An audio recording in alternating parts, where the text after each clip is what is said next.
Hello and welcome to Catholic News Roundup. I'm Christine Niles. Today's April 24th, 2026. Here are this week's top stories.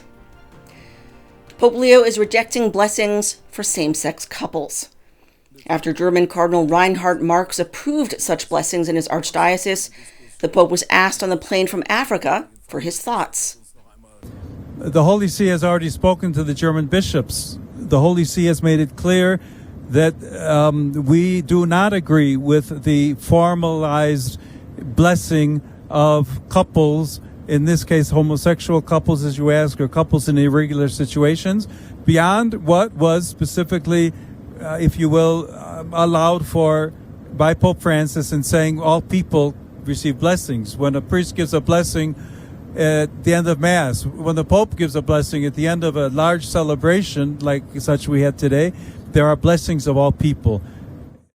Leo appears to be walking back Fiducia Supplicans, the controversial document published under Pope Francis, which gave the green light to invoke God's help for same-sex couples. Pope Leo's latest remarks focus on giving blessings to all people and not same-sex couples in particular. The Pope is also repeating his rejection of open borders. Answering a reporter in Spanish, he said, quote, "Personally, I believe that a state has the right to regulate its borders. I am not saying that everyone must be allowed to enter without order, sometimes creating in destination countries situations more unjust than those they left behind." It's a reaffirmation of what he said last year. No one has said that the United States should have open borders. I think every country has a right to determine who and how and when people enter. In other news, the Southern Poverty Law Center is being indicted for fraud. The leftist nonprofit is being charged with 11 counts of wire fraud, false statements, and money laundering. According to the DOJ, the SPLC secretly funneled $3 million in donor money to extremist groups, paying informants to infiltrate and stoke racial hatred. These individuals were affiliated with the Ku Klux Klan, United Klans of America, National Socialist Movement, Aryan Nations-affiliated Sadistic Souls Motorcycle Club, the Nationalist Socialist Party of America, Nazis, and the American Front. The leftist group was notorious for publishing its hate map, targeting pro-life, pro-family Christian groups. And turning to Iran, President Trump is opposing the use of nuclear weapons.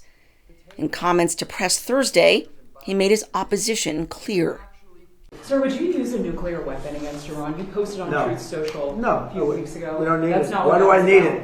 Why would a stupid question like that be asked? Why would I use a nuclear weapon when we've totally, in a very conventional way, decimated them without it? No, I wouldn't use it. A nuclear weapon should never be allowed to be used by anybody. Concerns arose after Trump's April 7th tweet claiming, quote, "A whole civilization will die tonight, never to be brought back again," implying the use of nuclear weapons against Iran, further inflamed after he threatened to commit war crimes, including bombing every bridge and power plant. As of now, the ceasefire between the U.S. and Iran is holding, with Trump extending it indefinitely. Joe Kent, former chief of counterterrorism, who confirmed that 18 U.S. intelligence agencies said Iran had posed no imminent threat, is urging Trump to take an off-ramp. Quote, "I'm advocating for us to walk now to avoid further escalation. Sanctions relief can be used to encourage Iran to open the Strait of Hormuz. Our top goal now should be avoiding the plunge into a prolonged conflict." The Israeli government is apologizing after one of its soldiers desecrated a crucifix. The crucifix belonged to a Catholic church in Lebanon, where Israeli defense forces are currently bombing and bulldozing whole neighborhoods, using Hezbollah as justification. International outcry ensued, forcing Prime Minister Benjamin Netanyahu to respond, apologizing for the desecration. The soldier involved will get 30 days detention, what some critics are saying is just a slap on the wrist. They also note that this isn't a one-off. There are numerous reports of Israeli soldiers and settlers desecrating Christian holy sites and icons, including the destruction of St. George Church in southern Lebanon.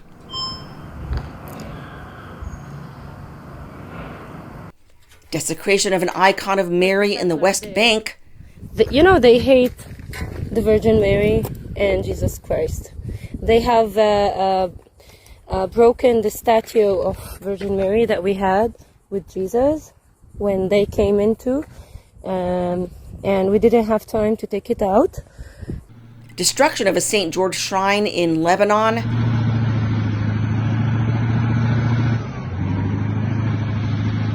Holding a mock wedding inside a church in Lebanon.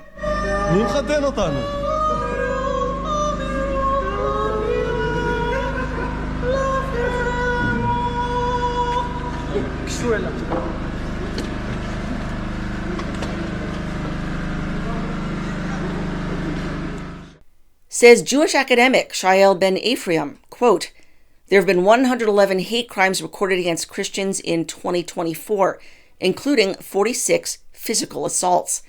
Then a total of 181 incidents in 2025, representing a 63% rise in harassment. The Rossing Center documented 61 physical attacks in 2025 alone, involving hitting, pushing, and the use of pepper spray against identifiable clergy." Israel claimed it replaced the destroyed crucifix, publishing an image of this one. But local reports reveal it was actually Italy that sent a new crucifix Tuesday to replace the destroyed one. Papal Nuncio Paolo Borgia visited the church in Debel to bless the new corpus before Italian UNIFIL soldiers installed it on the cross. The IDF crucifix is much smaller, as can be seen in this photo. In other news, the FBI rescued a child from Cuba after he was kidnapped by his transgender father.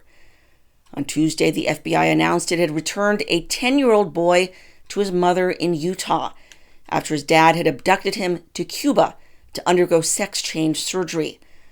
Prosecutors charged 42-year-old Rose Inessa Ethington with international parental kidnapping. Before bringing him to Cuba, he lured his son to Canada on the promise of a camping trip, then flew to Mexico before going to Cuba. After a federal arrest warrant was issued, Cuban officials found the boy and deported him immediately. And turning to Europe, a European court is striking down Hungary's ban on LGBT propaganda to children. The Court of Justice ruled Tuesday that Hungary's law violates the Treaty on the European Union, which bans discrimination based on sexual orientation. Under outgoing Prime Minister Viktor Orban, measures were passed banning LGBT propaganda to children, which led to bans on pride parades and depictions of homosexuality on TV. While newly elected Peter Magyar is considered far-right, it is unclear how he will approach the issue of LGBT. That is this week's Catholic News Roundup.